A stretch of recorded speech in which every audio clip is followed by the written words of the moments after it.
maybe use AI machine learning, that we can build a database of all that criteria and then run it through the database to help us tune that model. So, next page. There any questions on that first dashboard? Because we're going to the next one, it's much prettier. So we've got a nice map. Okay. So then we want to start looking at like our geographic risk. And the first map is really, this is, we see Russian Federation, very red, you know, for some reason, I don't know why. And then we have other areas like US, and we have you know, more low risk areas. But where are our customers, right? And how are our customers driving the risk within our organization? Additionally, what we want to do is that, what is the density of our customers based on their risk scoring? So this one here is kind of a big blob, but we can see that we have a high density of high-risk customers that are near, you know, London. So I think Ed needs to explain that. And then over here we have U.S., New York, very, very suspicious. So the big thing is that when we create the densities, we want to actually tie whatever the parameters are to what we're seeing so that the color indication is actually meaningful to us and our analysis.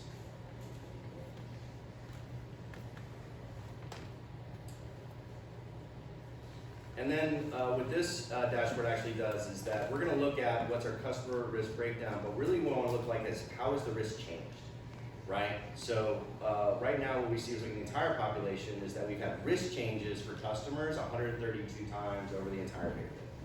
And we break down here, you can see it over here, we can see reputation risk. We can see how many corporate customers, retail customers, you know, how many have higher, lower reputation risk. And as you can see, this is upside down, but this is lower risk, this is higher risk. So our higher risk customers are actually kind of down at the bottom, the lower population. And then we have our product breakdown, you know, who are our products, institutional, brokers, etc. Right? And then we can drill into these and see like, okay, what's our risk level of our customers that have that product? What we're going to do now is we're actually going to get into the scenario. So the first thing we want to talk about is that we had these 4 customers that were onboarded recently, right? And when they first were onboarded, what we saw was that the customers, we had about 7 customers. They were medium risk, they were high risk, right? And the reputation risk, you can see, is kind of evenly distributed. And we can see that, you know, we had banker, we got our trade liaison, right? Media software sales all look pretty normal. And we also have our product account risk. Right here, in terms of SAR trend, we can see that we have one SAR that seems to have been opened up recently over here. We can see that. But we've had 8 SARs actually that were opened. However, only one of them, this is what this does, actually only one of them affected the risk of that customer. And so what we want to do is look at that one customer. And so initially, that customer was medium. He was a medium risk customer. And he had yellow product risk, his reputation risk was low, didn't really have any issues, and his geographic risk, so pretty yellow, right? And his reputation squeaky clean, right? Nothing there that we really need to worry about. You know, he's doing some things normal, but we don't think that that's bad. What happens though is something happens, an event happens. And when that event happens, his risk all of a sudden changes, right? His reputation risk goes to yellow, his client info risk moves up to red, right? And now we've got a change within the structure of this customer. And so what that does is that actually has a chain effect, is that the SAR gets filed, his risk gets bumped up enough to move him into the next level. Now we're watching him, right? Now we're like, okay, what's going on here? We filed our SAR, but we should actually probably monitor this guy a little bit more. And then to really kind of see what's happening there, I think we're gonna go back to the deck. And we're gonna jump into that scenario. Does anybody have questions real quick? I know I kind of went through the dashboard. Does anybody have questions before we go into actually happening? Yeah, go ahead. How often would they typically do that reanalysis? So it's live, right? I mean, the thing is this, is that when you set up your data, and in the next presentation, I'm gonna get a little bit into behind the scenes. And so it's not like, oh, it's a monitoring system. and it's triggered through an automatic series of events. So it doesn't require somebody, if it's done correctly, let's kind of annotate that. But if it's done correctly, what happens is that the system will trigger, it will update the backflow. Obviously your investigators, they're gonna end up seeing this person more, so if any other scenarios go up. So in the system-wise, it should automatically sort of do this. And then from your team-wise, it gives them more indicators to say like, okay, this is something we need to be more interested in. Sure. Yeah, this is like really valuable for board presentations, right? Because at each board presentation, every quarter or whatever, you have to show how things change, and always struggling from a customer risk scoring, like how many new. This dashboard is really powerful because you can take the snapshots, right? You can find the rationale for why things have changed. Okay, here's new this quarter, new last quarter. Here's a different risk. For those that are the same across the quarters, this is how the distributions changed. Yeah. Why it's changed. The density, I think, is fantastic. I've never seen anything like that. It's like incredible. And if you are an AML officer, head of AML, you are a chief compliance officer, you're a CRO, right? And you're sitting at your desk on a Monday, Tuesday, Wednesday morning, and you want to understand your risk of your program. You can just walk straight into your dashboard, click it open, and it's right there. It's changing real time in front of you. Right? And I think that's kind of the power of the data visualization concept. Okay, so back to our human trafficking scenario, right? So here we have John. So real quick, right before we showed you what you saw. Now we're getting into like, okay, well, what actually drove that? Yeah. Right. So John Smith, media software salesperson. He was a Brit. I knew it.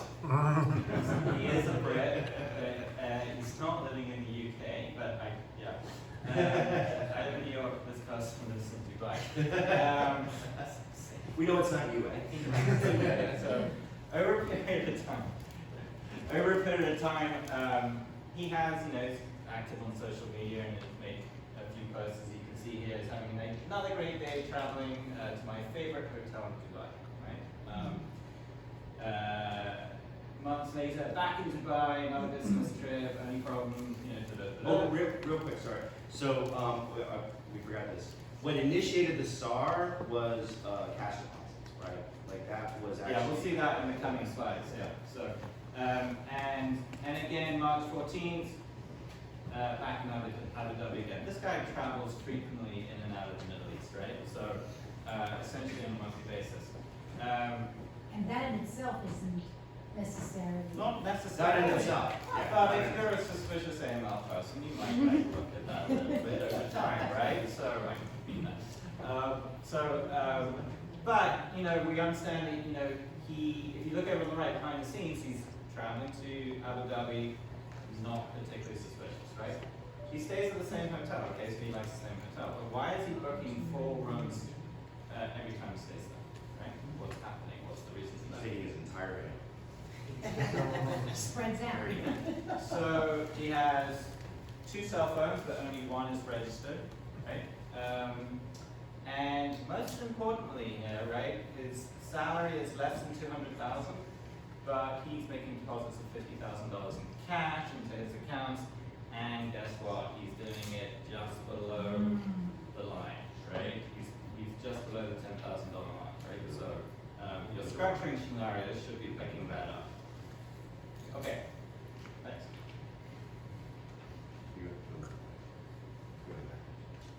Any implication, I think, someone noticed he was the only single person.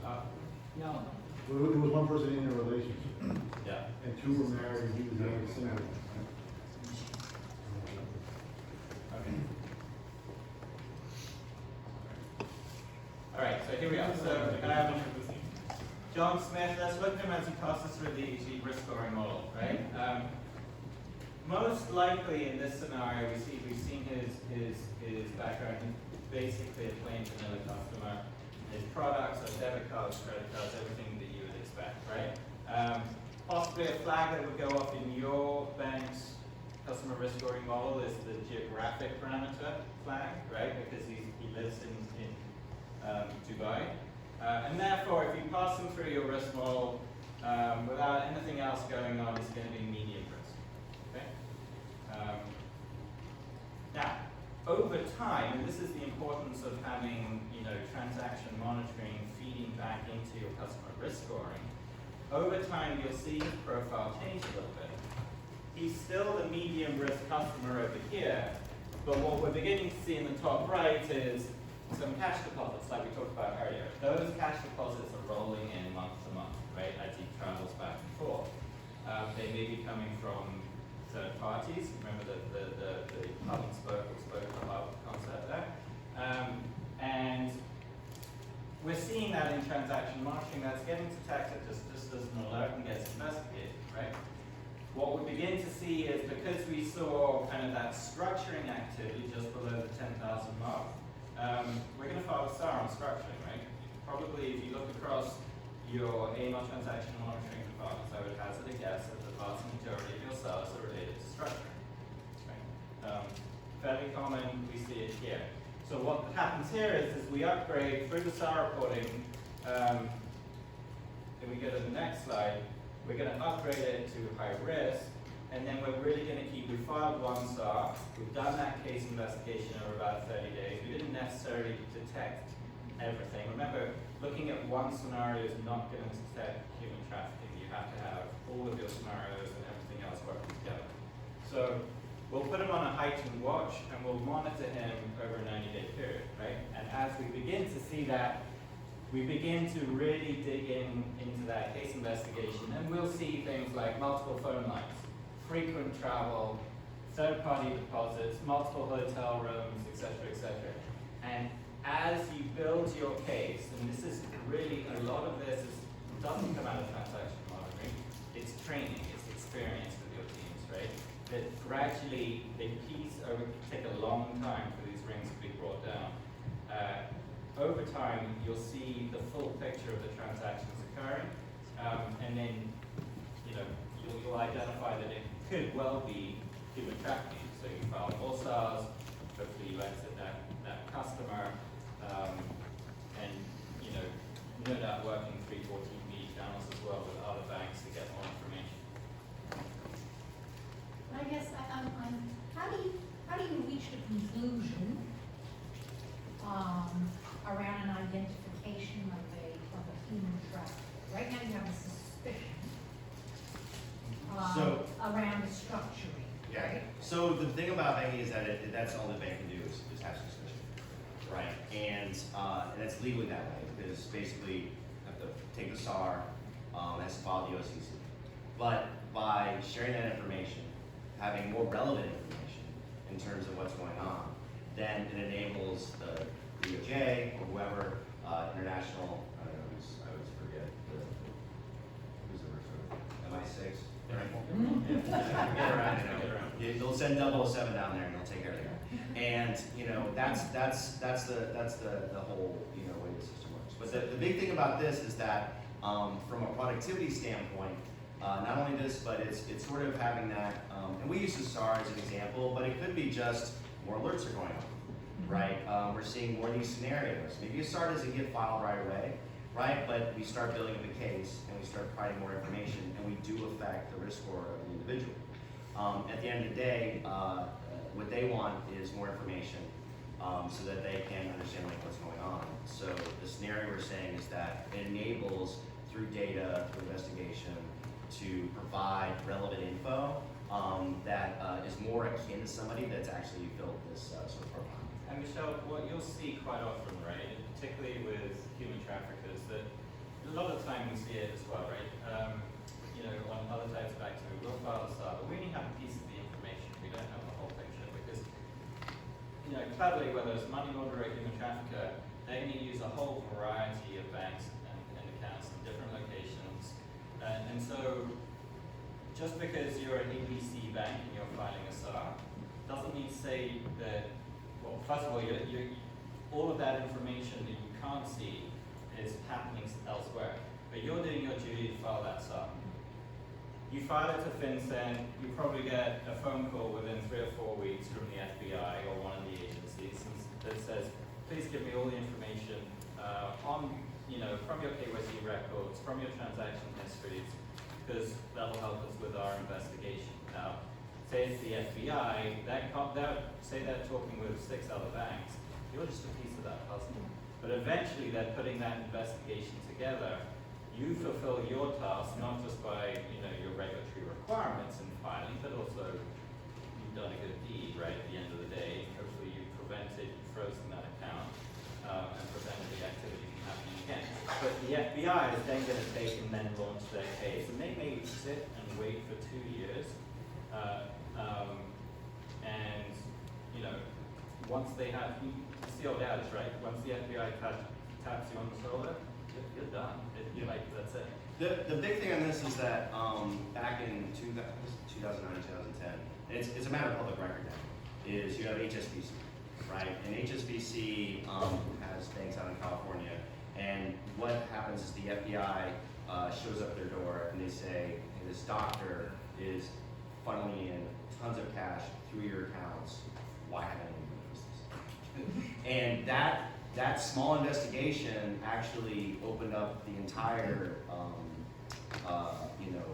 HSBC $2 billion AML program. And, it went as deep as a drug cartel and Iran, everything like that. But it all happened merely because they found one bad actor, right, that the bank did not identify. And in that case, it's extreme, right? But it was like this is really obvious, guys. Like, why didn't you do this? So today, because of all that happened, we try to be a little more proactive, leveraging analytics and then having those scenarios and then helping to build that profile at the end of the day. Because at the end of the day, what we're really trying to do is find bad actors. Like that's the outcome. Any other questions? Awesome, break time. Break time. Yeah, Break time. Thank you very much.